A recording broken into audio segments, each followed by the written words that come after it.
Assalamualaikum warahmatullahi wabarakatuh.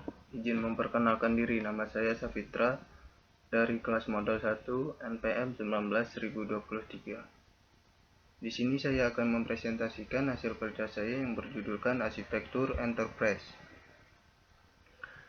Definisi arsitektur: perorganisasian yang fundamental dari suatu sistem yang terdiri dari beberapa komponen. Relasi yang terjadi antara komponen dengan lingkungannya, serta prinsip-prinsip yang digunakan sebagai petunjuk dalam desain dan evolusinya.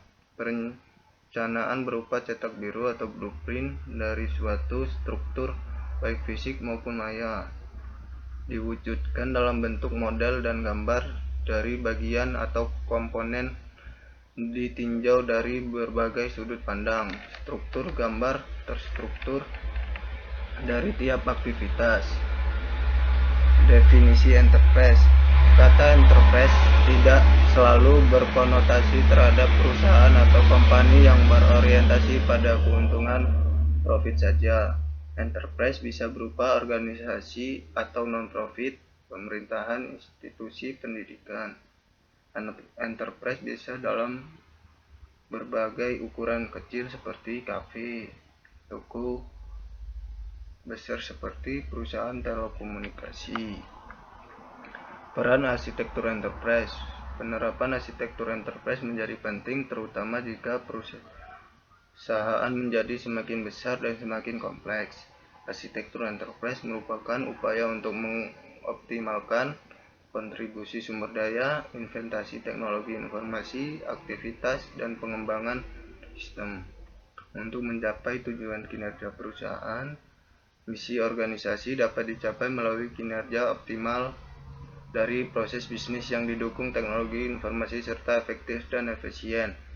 Arsitektur enterprise dapat mengorganisasi dan menjelaskan hubungan di antara tujuan strategi perusahaan, investasi, solusi bisnis, dan peningkatan kinerja yang terukur. Komponen arsitektur enterprise dibagi menjadi 4. Yang pertama, arsitektur bisnis. Arsitektur bisnis merupakan arsitektur yang menggambarkan strategi, maksud, fungsi, proses, informasi, dan aset bisnis untuk memberikan layanan bagi masyarakat, bisnis, dan pemerintah. Yang kedua, arsitektur aplikasi. Arsitektur aplikasi fokus pada pengembangan dan penerapan program aplikasi sebagai solusi atau layanan yang dibuat dan digunakan oleh suatu organisasi. Arsitektur data informasi. Arsitektur data informasi mendeskripsikan struktur dari satu organisasi dari data logis dan fisik, manajemen aset, dan data sumber daya. Arsitektur informasi mendefinisikan struktur informasi bagi organisasi berupa entitas dan data hubungan antar entitas yang diperlukan dalam mendukung proses bisnis. Yang keempat, arsitektur teknologi. Arsitektur teknologi mendeskripsikan perangkat lunak dan kemampuan perangkat keras yang diperlukan untuk mendukung penyebaran dari bisnis data dan jasa aplikasi. Kerangka kerja arsitektur enterprise. Kerangka kerja merupakan suatu bagian penting dalam perancangan arsitektur enterprise yang seharusnya memiliki kriteria yang pertama, resonate.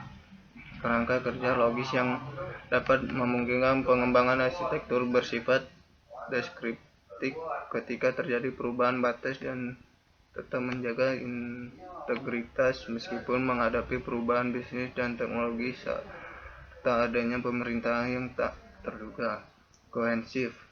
Kerangka kerja yang kohensif memiliki sekumpulan perilaku yang akan seimbang dan cara pandang dan ruang lingkupnya. Adaptable. Kerangka kerja dapat beradaptasi terhadap perubahan yang mungkin sangat sering terjadi dalam organisasi. Founder independent. Kerangka kerja dapat tergantung pada founder tertentu agar dapat memaksimalkan manfaat bagi organisasi. Teknologi independen. Kerangka kerja dapat tergantung pada teknologi yang ada pada saat ini, tetapi dapat menyesuaikan dengan teknologi baru.